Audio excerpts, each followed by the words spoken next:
Hi, I'm Sam, and in previous videos I've talked about English linear measurements and systems to measure weight.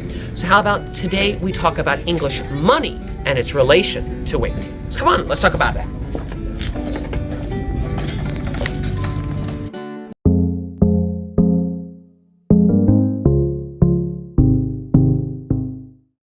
In my last video, I talked about England's troy and avoirdupois systems of measuring weight, and I mentioned that troy weights were used in the regulation of the English monetary system. But how is that? Well, rather than just the face values, the real value of coinage was in the composition and weight of silver or gold in the coin. And in fact, the English monetary system was originally tied to the Saxon Pound, which was established by the reign of King Uffa about the year 757 AD.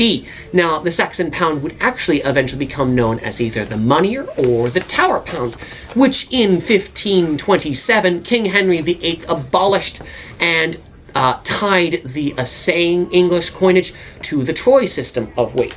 Now, as a recap, with the troy system of weight, it is made of troy grains, with there being 480 grains to an ounce and 12 ounces to a pound, totaling 5,760 grains. But in the regulation of coinage, there was an additional unit of measure, known as the pennyweight, with a mass of 24 grains. So to add to the structure of troy weights, 20 pennyweights equaled a troy ounce, and a troy pound was made up of 240 pennyweights.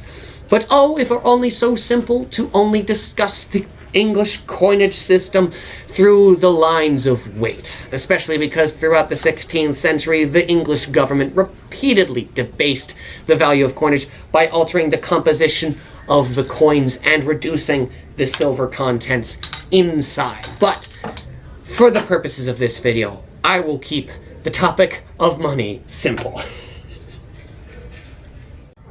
Now, England is well known for the pound sterling. However, at this point in the early 17th century, the pound sterling was merely an accounting notation, a way of keeping records from getting out of hand. Most Englishmen seldom thought of ordinary amounts of money in terms of the pound, unless one was referring to very large sums of money. In fact, the ordinary structure of English money was simply a pence and shilling. Now, 12 pence equaled a shilling, 20 shillings equaled a pound sterling, and just like in the measure of weight, where 240 pennyweights equaled a troy pound, in coinage, 240 pence equaled a pound sterling.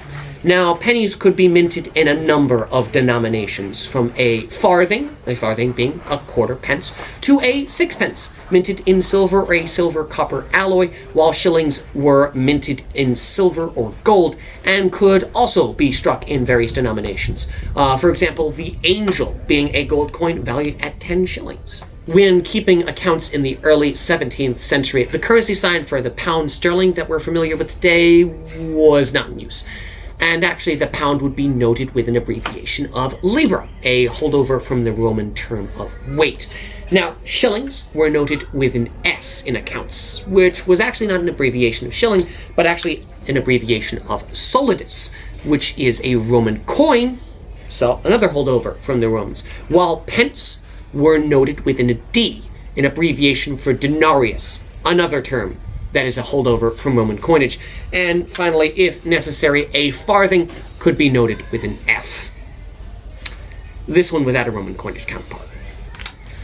There continued to be 240 pence to the pound sterling well into the late 20th century. That is until Decimal Day, which is the 15th of February 1971, which marked the conversion to decimalized currency in the UK. Now, today in the Jamestown Rediscovery Project at Historic Jamestown, dozens and dozens of coins have been excavated in the archaeological dig. Nearly 24 farthings, 5 halfpennies, and 16 Irish halfpennies. 2 Charles I pennies and 16 sixpence coins have all been excavated from the Rediscovery Project, but the most common coin has been the Irish pennies, with 125 having been excavated in the dig. Now, these coins were minted of copper in London during the reign of Queen Elizabeth I to provide Ireland with coins while keeping the silver back in England. And, well, the people of Ireland rejected these coins, which raises the question of how they arrived in Virginia.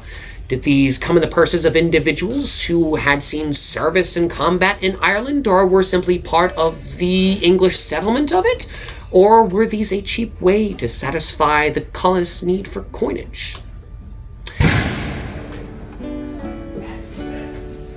And if you enjoyed this explanation of English money in the early 17th century, please like, subscribe, and have a good rest of your day.